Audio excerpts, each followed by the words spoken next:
Hey guys, so I'm here again. I'm going to teach you guys about trapezoids today, what's important to understand about them to kind of get how to find the area. So a trapezoid, it looks like this for my visual learners out there, me. Okay, they can look like this, they could look like this, they could look like four-sided shapes. One set of parallel lines, trapezoid. So in order to be a trapezoid, you need to be a quadrilateral, which means it needs quad four sides. Quad four sides. And one set of parallel lines. So whatever line is flat, that line that's parallel, those are your bases. So for here, this is flat, that's a base, that's a base. Your height connects these bases like that. So right here, our flat lines are actually standing up and down. Those are not heights. Those are bases because they are parallel. So I have base 1, I have base 2. What line connects my bases? This one right here, that would be your height. That is a little confusing, I understand. But that is what it is.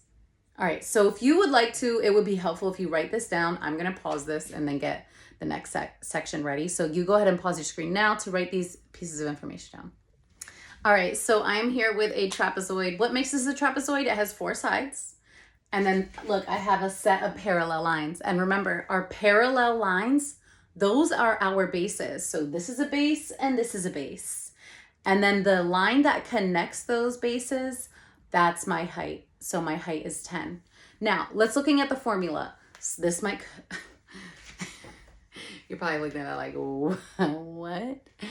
This may intimidate you, but once you practice it a few times, you got it.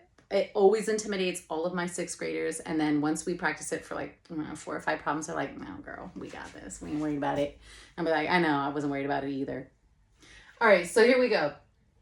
Things that are not going to change are in pink.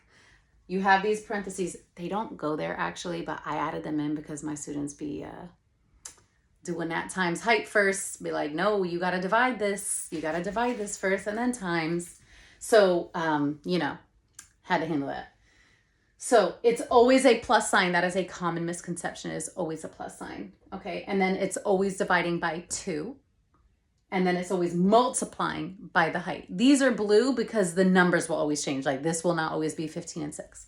So here we go. We're just going to go ahead and plug this on in. So my bases are my parallel lines. So 15 and 6. Okay. And then my height is 10. Now I'm going to remove this now. I no longer need it. I'm good with it. I don't want to look at it anymore. No, thank you. All right, so 15 plus 6 is 21. Everything else stays. So we have divided by 2 times 10. And I actually really like to do this for my students because it really helps them. Everything in pink stays the same, okay? So 21 divided by 2 is 10.5 times 10. Now, a little trick that I like to do when I multiply by tens, hundreds, thousands, anything with zeros at the end, you just, as long as it's like a 1 and zeros, you just move the decimal. When you divide, you move the decimal the opposite way. So since we're multiplying, our number is going to get bigger, so our decimal is going to move to the right however many zeros there are. If I was dividing, it would move to the left however many zeros there are. So it's just 105 and what was it, meters? Yeah, meters squared. So if you watch my other video, you would see that these are the same. I'll be right back. All right, so here I am with this other trapezoid. So I have base 1. I erased it. What should be on your paper? So once again, I threw a number in there just to throw you off a little bit, not on purpose, just to prepare you for what you may see to come. This 4 does not matter. This is not a parallel line, and it's not connecting the parallel lines. Height, right? Because this would not be considered a height because we're slanted. They may be like touching both. They may be touching both parallel lines, but they are not like the height at all. This line connects them and it is standing straight up and down. So plugging in, I would do 4.2 plus 8.8, my bottom base, right? My parallel lines, times my height is 5. Okay, so I'm going to go ahead and erase this stuff because, well, I guess I'll leave it if you want. All right, so 4.2 plus 8.8 is 13 divided by 2 times 5. Gotta stay consistent, y'all. All right, and then 13 divided by 2 is 6.5